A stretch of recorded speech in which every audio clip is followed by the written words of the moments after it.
우리는 룻기서를 통해서 많은 것들을 배우고 또 많은 사실들을 알게 되어집니다. 믿음의 여인이었던 룻, 섬김의 여인이었던 룻, 또 성실한 여인이었던 룻이 어떻게 살아왔는지, 일반적으로 우리가 이야기하는 그녀의 기구한 팔자, 기구한 삶이 결국에는 어떻게 마무리되어지는지 룻기서를 통해서 우리는 잘 배웠습니다.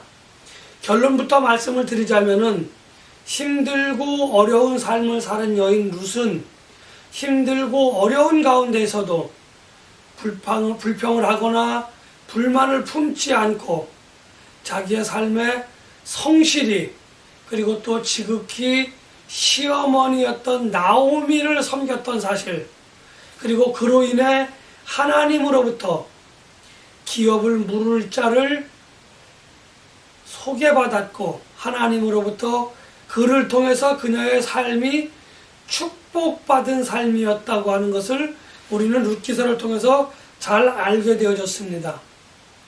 사실 나오미와 룻의 삶을 룻기 전체를 통해서 우리가 살펴볼 수 있는데, 계속해서 제가 말씀을 드렸지만 시어머니와 룻의 관계, 이 고부 관계는 동서복음을 통틀어서 그렇게 좋은 관계를 보여주는 예가 많지 않았다는 겁니다. 아니, 거의 없다고 봐도 무방할 것입니다. 그런데 시어머니인 나오미와 며느리인 룻의 관계는 정말 특별하게 그녀들이 살고 있었던 인생의 2막 또는 3막이라고 할 수 있는 베들레헴에서의 삶은 얼마나 사이가 좋았었던지 베들레헴에 사는 모든 사람들, 거의 모든 사람들이 고부간의 관계가 아주 아름다웠었다, 좋았었다라고 하는 호평을 하고 있었습니다. 그리고 그것으로 인해서 나오미는 룻에게 보아스라고 하는 사람을 만났다고 하는 이야기를 듣고 그가 자기들의 기업을 이어줄, 기업을 물을 사람이다 라고 하는 것에 관해서 알게 되어졌던 겁니다. 그래서 보아스에게 룻을 보냈고 그들은 합방을 하였고 그들은 결국 부부가 되었고 그들 사이에서 태어난 그들의 자손은 결국 예수님의 조상이 되어지는, 하나님의 구원의 통로가 되어지는 축복을 받았다고 하는 것이 구속사적인 의미이기도 합니다. 그러나 이렇게 구속사적인 의미에서의 축복뿐만 아니라 나오미와 룻은 그냥 인생사적인 축복을 또한 받았는데, 그녀들의 삶이 아까 이야기한 대로 그 기구했던 그 삶이 다른 말로 말씀을 드리면 불행 끝 행복 시작이 되었다, 이렇게 말씀드릴 수가 있는 겁니다. 사실 보아스는 룻과의 합방, 아니 룻을 부인으로 맞아들여서 기업을 이어나가기 이전에 그녀와 그녀의 시어머니인 나오미와의 관계에 대해서 잘 알고 있었습니다. 룻기 4장을 읽어보면 보아스는 동네 장로들을 모아놓고 그녀에 관해서 그녀가 시어머니인 나오미와 관계가 좋았다라고 하는 것들을 이미 그 소문을 듣고 알고 있었습니다. 그리고 그녀와 그녀의 시어머니가 처한 곤란한 상황, 여기서 말하는 곤란한 상황이라고 하는 것은 추수가 끝난 밭에 나가서 이삭 줍기를 해서 먹고 살아야 하는 그 이야기 이전에 나오미와 룻, 특별히 룻을 아내로 맞이해서 그들이 계속해서 그들에게 자녀를 생산해서 그 자녀를 통해서 기업을 이어나갈 수 있도록 해야 되는 그런 일들을 해줘야 하는 이것을 고엘제도라고 이야기를 합니다. 다른 말로 우리식으로 이야기하면 형사취수제예요. 형이 죽으면 동생이 형수를 아내로 맞아서 자식을 낳고 그 자식이 남자이거든 형의 재산을 다시 돌려주어서 그 자식으로 하여금 어머니와 할머니, 자기의 일가 친척을 잘 복양하도록, 잘 공경하도록 하는 제도를 이제 고엘 제도라 이렇게 이야기합니다. 이러한 일들을 해줘야 되는 그 일가 친척들이 많이 있었어요. 그 주변에. 보아스보다 더 가까운 그러한 친척들이 있었다는 겁니다. 그럼에도 불구하고 이 고엘 제도의 막중함은 그 막중함, 그 무거운 그 무게는, 그 중압감은 말로는 쉽게 이야기하지만 어느 누구 하나 쉽게 감당하기 쉬운 그러한 일들이 아니라는 겁니다. 그래서 나오미와 룻과 가까웠던 친척들이 나는 그 일을 하지 않겠다라고 다 거부했다고 하는 거죠. 그러나 오늘 보아스는 그러한 뒷배경과 그들의 소문을 다 듣고 장로들을 모아놓고 이야기합니다. 내가 룻에 가까운 친척들이, 나오미에 가까운 친척들이 그 고엘 제도를 거부하였다. 그래서 내가 이제 이 고엘 제도를 통해서, 고엘 제도라고 하는 그것을 통해서 나오미와 룻을 아내로 맞이해서, 룻을 아내로 맞이해서 자녀를 생산하게끔 할 것이고, 그리고 그 자녀로 말미암아 룻의 기업을 이어나가도록 하겠다라고 동네 장로들에게 이야기를 합니다. 요즘으로 이야기하면 어떤 그 정당한 절차를 밟는 겁니다. 그리고 더군다나 나오미와 룻이 사이가 좋았기 때문에 보아스는 그들에게도 그것을 이야기를 해서 동의를 얻고 장로들의 동의를 얻어서 그들은 결혼을 하게 되어집니다. 결혼을 하게 되어지는데 자녀들이 없어서 기업을 물을 자가 없었던 룻에게 동네 사람들이 축복을 해주는데 어떻게 축복을 해주냐면 라헬과 레아처럼 자녀들을 많이 생산해서 이제는 기업 물을 자가 없어지는, 기업이 끊어지게 되어지는 그러한 일들이 너희들에게 생기지 않았으면 좋겠다라고 이야기를 합니다. 축복을 해주게 되어집니다. 그런가 하면 보아스에게는 어떻게 축복을 해주냐면 너는 이제 부자가 되어져서 저들이 기업을 물을 자가 장성할 때까지 저들을 너가 섬기는데, 저들이 그 고엘 의무를 감당하는 데에 재정적으로 부담이 되지 않았으면 좋겠다라고 축복을 하게 되어집니다. 룻과 보아스의 결혼은 이처럼 많은 사람들이 정말 중요한 것들로 축복해주는, 축복받는 그러한 결혼이 되어졌던 겁니다. 이러한 결혼을 통해서 구속사적인 의미에서는 보아스와 룻의 자녀를 통해서 예수님이 탄생하기도 하였지만 또한 이들의 자녀를 통해서 룻은 기업을 계속해서 이어나가는 축복을 받게 되어집니다. 이것이 룻기에서 말하는 중요한 이야기이기도 합니다. 그러나 무엇보다도 더 중요한 것은 룻이라고 하는 여인의 삶을 통해서 하나님이 무엇을 어떻게 축복하시는지, 또 왜 그들이 축복을 받을 수밖에 없었는지 하는 것에 관해서 오늘 우리들에게 이야기를 해주고 있습니다. 새해가 되면 많은 사역자들이, 많은 목회자들이, 아니 이것은 목회자뿐만 아니라 많은 사람들이 새해 복 많이 받으세요 라고 하는 축복의 말을 하게 되어집니다. 신앙적으로도 축복을 받아야 합니다. 부끄럽지 않은 삶을 살아갈 수 있도록 축복을 받아야 되는데, 내가 예수를 잘 섬기는 것 같은데, 예배를 잘 드리는 것 같은데 왜 나는 축복을 받지 못하냐, 이런 불평불만을 하기 이전에 룻의 삶을 한번 돌아보자고 하는 겁니다. 룻은 모압 땅에서 살던 여인입니다.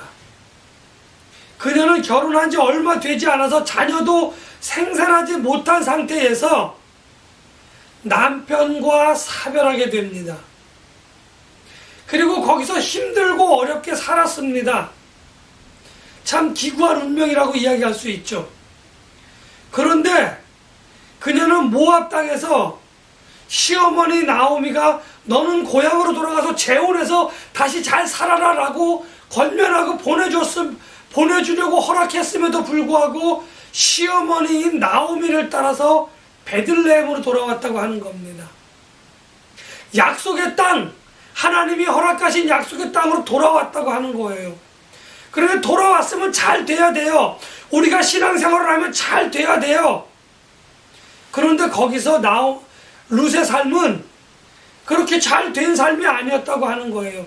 풍년이 들었던 그 베들레헴 땅에서 그녀는 할 수 있는 일이라고는 이삭 줍기를 통해서 이삭 줍기를 하면서 그의 생활을, 그들은 생명을 연장하며 살아가야 하는 힘들고 어려운 삶을 살았다는 거예요. 그럼에도 불구하고 룻은 시어머니에게, 주변 사람들에게 불평불만을 하지 않았다는 겁니다.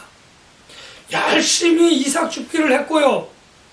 또 성실하게 이삭 줍기를 해서 시어머니를 공경하는데, 시어머니를 봉양하고 자기가 먹고 사는 데에 부족함이 없었다는 겁니다.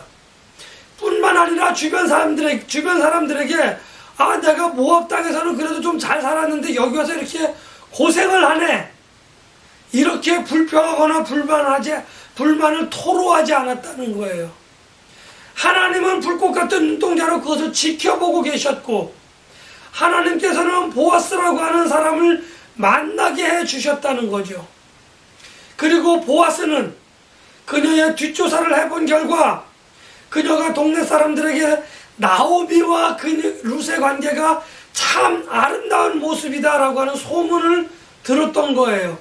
그리고 그들에게 가까운 친척들이 있어서 고엘 제도의 의무를 승계해야 될 사람들이 그것을 승계하게 될 경우 자기에게 다가오는 힘들고 어려운 또 불편함 때문에 그 제도를 다 거부했다고 하는 그 사실을 알게 된 겁니다. 그러한 힘들고 어려운 과정을 많은 사람들이 포기했다라고 하는 것을 알고 있었던 그 보아스는, 그 보아스와 이 룻의 만남을 하나님은 바라고 계셨다는 겁니다. 우리가 성경의 많은 기록을 보면 하나님께서는 유대인들, 선린 사상을 가진 유대인들만 구원하시고자 하는 것이 아니라 온 인류를 다 구원하시고자 하시는 것이 하나님의 뜻입니다. 그래서 많은 이방인들이 하나님의 약속을 받고 율법에 따라서 그렇게 구원을 받는다라고 하는 것을 성경 곳곳에 하나님은 숨기듯이 기록해 놓으셔서 이방인들도 구원을 받을 수 있다라고 하는 것을 말씀해 주셨어요. 그 중에 하나가 오늘 룻이라는 겁니다. 우상의 땅과 이방신의 땅에 있었던 그 룻이 시어머니를 따라 약속의 땅으로 들어왔고 구원을 받았어요. 고난을 감내하고 성실하게 불평불만을 토로하지 않고 열심히 살았던 이 여인 룻, 이 여인 룻을 하나님은 가만히 지켜보시고 그녀에게 구원을 허락하셨다고 하는 겁니다. 구원을 허락하셨을 뿐만 아니라 그녀를 통해서 그녀의 자손들에게 축복을 주시되 그녀의 자손들이 후대가 되어서 결국에는 하나님이 룻의 자녀를 통해서 성육신하시는 성자 예수님, 성자 하나님 예수님이 그녀의 후손 가운데에서 태어나시게끔 하시는 그러한 축복까지 허락해 주셨다고 하는 겁니다. 우리가 내가 왜 축복을 받지 못했지, 나는 왜 받지 못하나, 이렇게 열심히 사는데, 열심히 신앙생활을 하는데 불평불만하고 그런 생각을 가질 수 있습니다.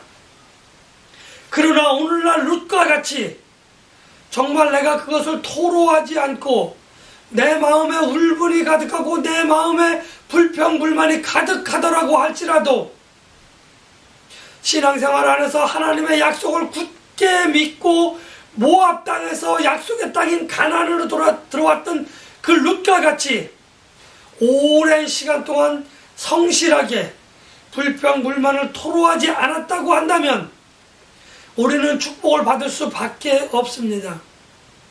그러나 사람의 말이라고 하는 것은 내 마음속에 내 생각 속에 있는 그것이 입 밖으로 나오게 되어진다고 하는 거죠.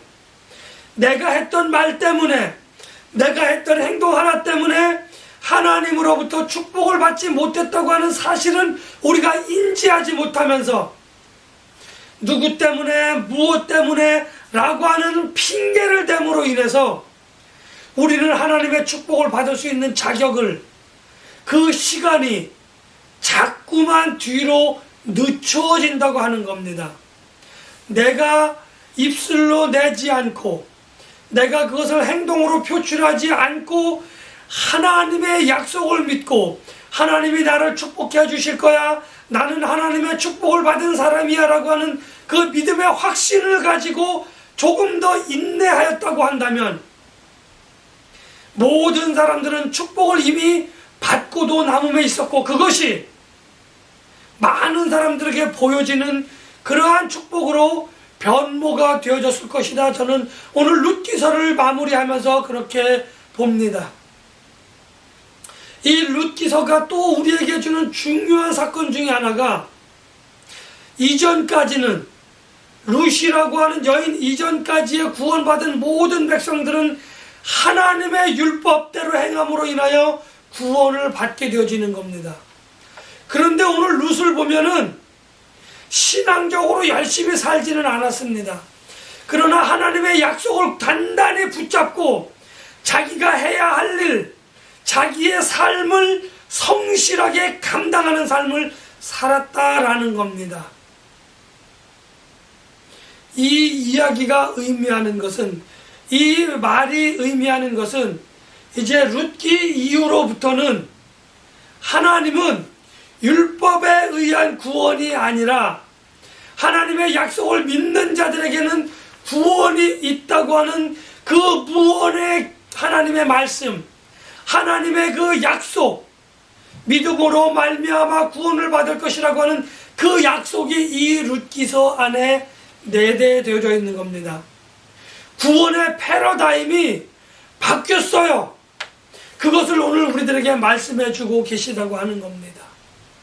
내가 구원을 받으려고 한다고 한다면, 나는 믿음을 축복을 받고자 한다고 한다면 우리는 어떻게 생활해야지 하는 것을 오늘 룻기서를 통해서 하나님은 말씀해 주셨어요. 내가 말로 축복을 받아야 되겠다, 내가 기도를 하면서도 우리는 입술로, 우리는 행동으로 하나님께로부터 그 인정을 받지 못하는 삶을 살고 있다고 한다면 우리의 축복은 점점점 뒤로 미루어지고 점점점 멀어질 수밖에 없다고 하는 상황을 우리는 이해해야 할 것입니다.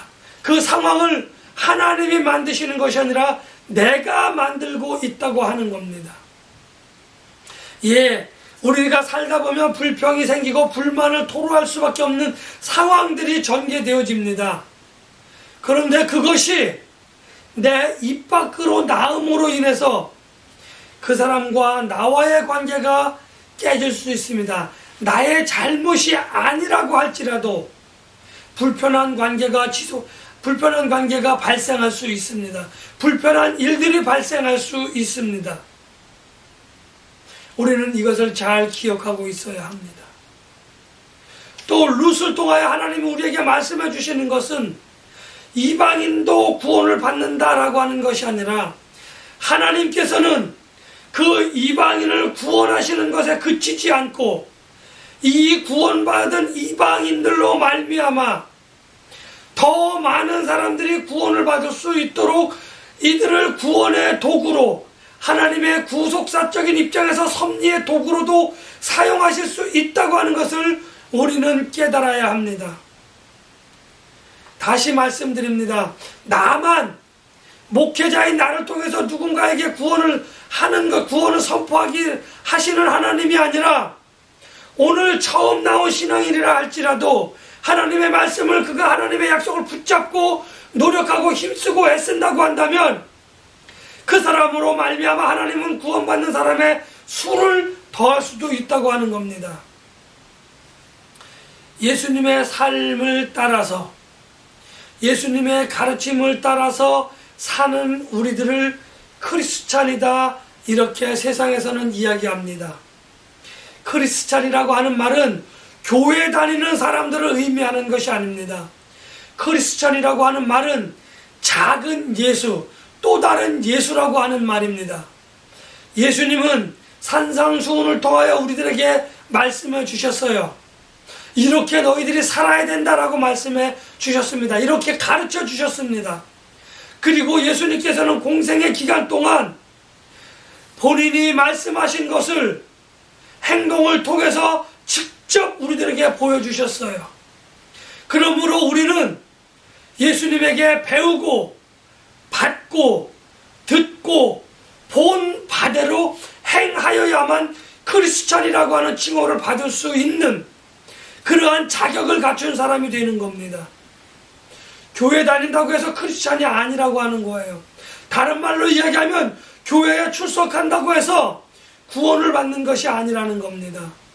예수님께서 가르쳐 주신 대로 그대로 행하고 예수님께서 보여주신 대로 그대로 따라서 행하는 크리스찬이 되어져야만 하나님의 기업을 약속으로 받을 수 있고 그 기업을 다른 사람들에게 전하여 줘서 다른 사람들도 그 기업을 이어받을 수 있는 그러한 능력을 우리들을 통해서 하나님이 보여주신다라고 하는 겁니다.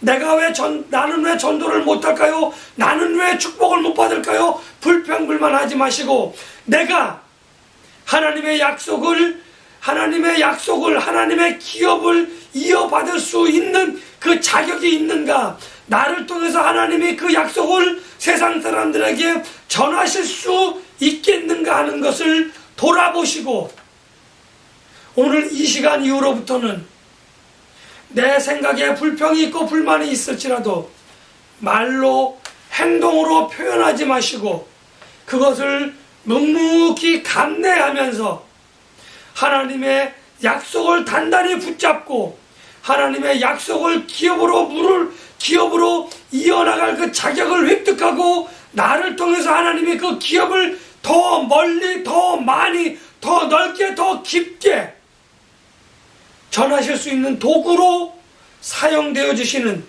저와 여러분들이 되었으면 좋겠습니다.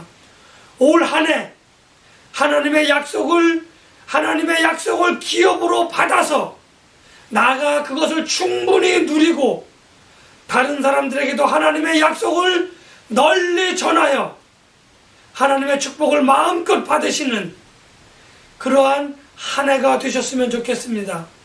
룻은 이제 더 이상 나아가서 이삭 죽기를 하지 않아도 되는 축복을 받았습니다. 왜요?